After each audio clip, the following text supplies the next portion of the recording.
Hello, my name is Chris Palmer, and in today's YouTube SEO video, I'll walk you through 2 tips that I've picked up along the way to follow up with my series of YouTube SEO tips. So what I would like to share with you today concerning metadata and the keywords inside of tags is, instead of pumping a video full of tags, what I have came to find out is that generally a 8 to 10 tags inside of a video will actually be the highest performing.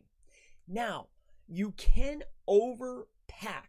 And what I mean by overpack is fill the absolute maximum 500 plus characters into your tags, and that first 2 days you will end up getting rankings for those particular keywords.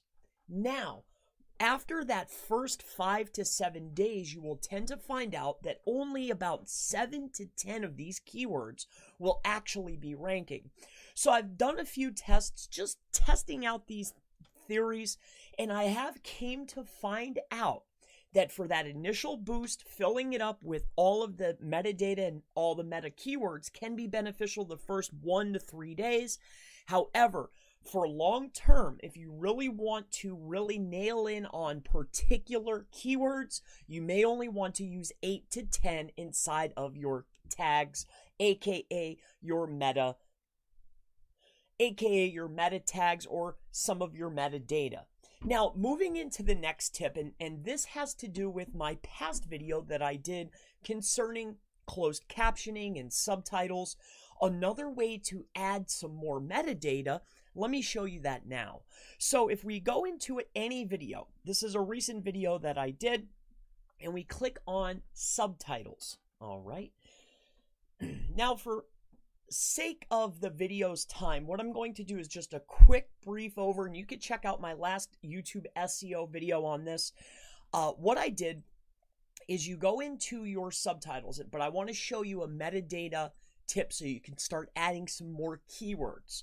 So what we're going to do is we're going to click on the subtitles that were published automatically. Now stick with me, this is a metadata tip, all right? Now once we're inside of here, we will click on edit, all right? And then you can just quickly clean up any profanities or any slights of grammar, right? Any punctuation, anything that to make it clean. Once that is done, all right, now you have to do at least one edit. So let me go in here and just do this quickly. Tip is going to lie this. So after you have made your edits, you have to make at least one quick edit.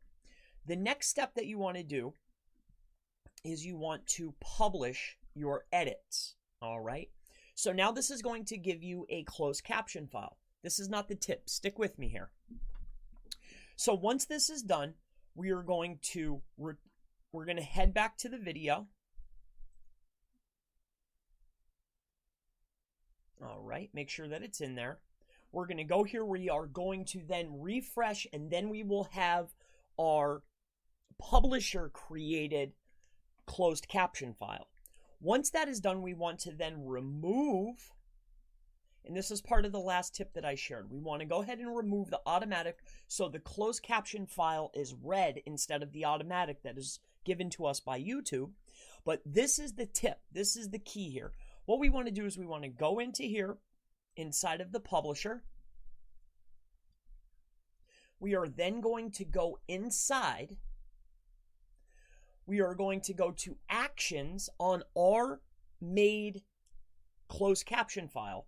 And what we want to do is we want to rename the file, and now we can add metadata. We can add more keywords. We can add the name of the video plus a couple extra keywords that we're trying to target. And this is going to add to the metadata. So this video was called this right here. So what I want to do is go inside of here, and maybe after this, I might want to put a variation of the keyword. All right, so now I have added more metadata. I'm going to go in here and rename it. And as you can see, when they come to the file, right, and I mean the algorithm, the bot, however you want to look at it, they are now seeing an English dash, so this is my CC file, with the keywords inside of it.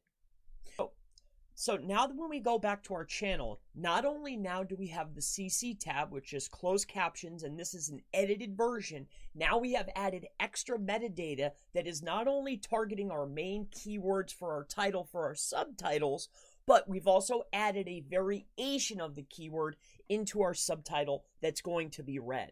So I hope that these 2 tips have been very helpful for your YouTube SEO.